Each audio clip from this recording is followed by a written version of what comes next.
নমস্কার আপনাদের সকলকে, আমার চ্যানেলে আপনাদের সবাইকে স্বাগত। আজকে আমি সহজ পদ্ধতিতে চিকেন কোরমা রেসিপি আপনাদের সঙ্গে শেয়ার করছি। চলুন দেখে নিই আজকের রেসিপি।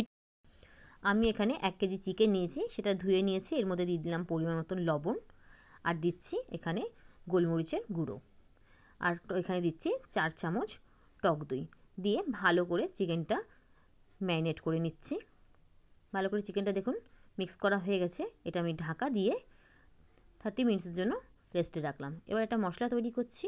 তাতে মিক্সিং জারে দিয়েছি পেঁয়াজ, 2টো পেঁয়াজ কেটে দিয়েছি, আদা দিয়েছি, আর দিলাম রসুন, আর তার সঙ্গে দিলাম আমি এখানে কাজু ভিজিয়ে রেখেছি আর 4 মগজ ভিজিয়ে রেখেছিলাম, সেটা দিলাম।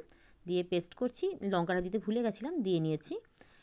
এখানে আমি ফ্রাইং প্যানে তেল দিয়েছি, সাদা তেল গরম হয়ে গেছে। গোটা গরম মশলা ফোড়ন দিলাম। গোটা গরম মশলাটা একটু ফ্রাই করে নিচ্ছি।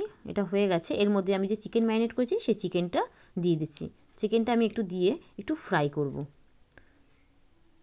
চিকেনগুলো সব দিয়ে নিচ্ছে, দেওয়া হয়ে গেছে।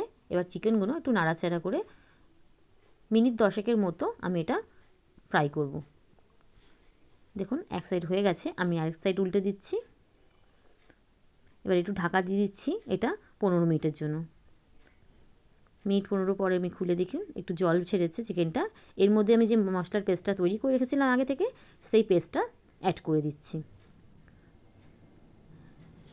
দিয়ে এবার এটা ভালো করে আমি চিকেনের সাথে মিক্স করে নিচ্ছি। মিক্স করে এর মধ্যে আমি কটা গোটা কাঁচা লঙ্কা দিয়ে দিলাম ঝালের জন্য, যেহেতু এটা কাঁচা লঙ্কার গোলমরিচেই ঝালটা মেন হবে। এবার এটা আমি ঢাকা দিয়ে 10 মিনিটের জন্য এটা সেদ্ধ হতে দিয়েছি। মাঝে একটু নাড়াচাড়া করে নিলাম, কারণ নিচে লেগে যাবে। এর মধ্যে আমি দিয়ে দিচ্ছি পরিমাণ মতন লবণ,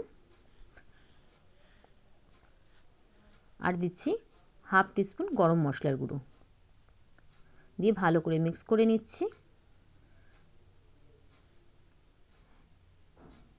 এটা ভালো করে মিক্স করা হয়ে গেছে। এর মধ্যে আমি দিয়ে দিচ্ছি এবারে এখানে এতে গরম জল দিয়ে দিলাম। আমি গরম জল দিয়ে দিচ্ছি। এবার ভালো করে মিক্স করে এটা আমি সেদ্ধ হতে দিচ্ছি ঢাকা দিয়ে। এই মিনিট 15 মতো এটা আমি ঢাকা দিয়ে সেদ্ধ হতে দেবো। দেখুন এরপর এটা খুলে দেখছি, দেখুন সেদ্ধ হয়ে গেছে। ভালো করে আমি চেক করে নিয়েছি। এর মধ্যে আমি এবার অ্যাড করছি কস্তুরি মেথি। কস্তুরি মেথি দেওয়ার পর এতে আমি দিচ্ছি একটু জায়ফল গ্রেট করে দেবো আমি এর মধ্যে। জায়ফল গ্রেট করে দেওয়ার পর এটা ভালো করে আমি এর সঙ্গে মিক্স করে নেব। এটা যেহেতু মাংস সেদ্ধ হয়ে গেছে, গ্রেভিটা আপনি এরকমও রাখতে পারেন এবং আরেকটু ঘনও করে নিতে পারেন। আমি আরেকটু ঘন করে নেব, যার জন্য আমি এর মধ্যে আরেকটু ঢাকা দিয়ে দিচ্ছি। মিনিট 5-7 মতন ঢাকা দিয়ে রেখেছিলাম। দেখুন ঘন হয়ে গেছে গ্রেভিটা। এবার আমি এটা নামিয়ে সার্ভ করে দেব। দেখুন আমার চিকেন কোরমাটা রেডি হয়ে গেছে। এটা আমি সার্ভ করে দিয়েছি। যদি ভালো লাগে অবশ্যই আমার চ্যানেলটিকে লাইক ও সাবস্ক্রাইব করে আমার পাশে থাকবেন। ধন্যবাদ।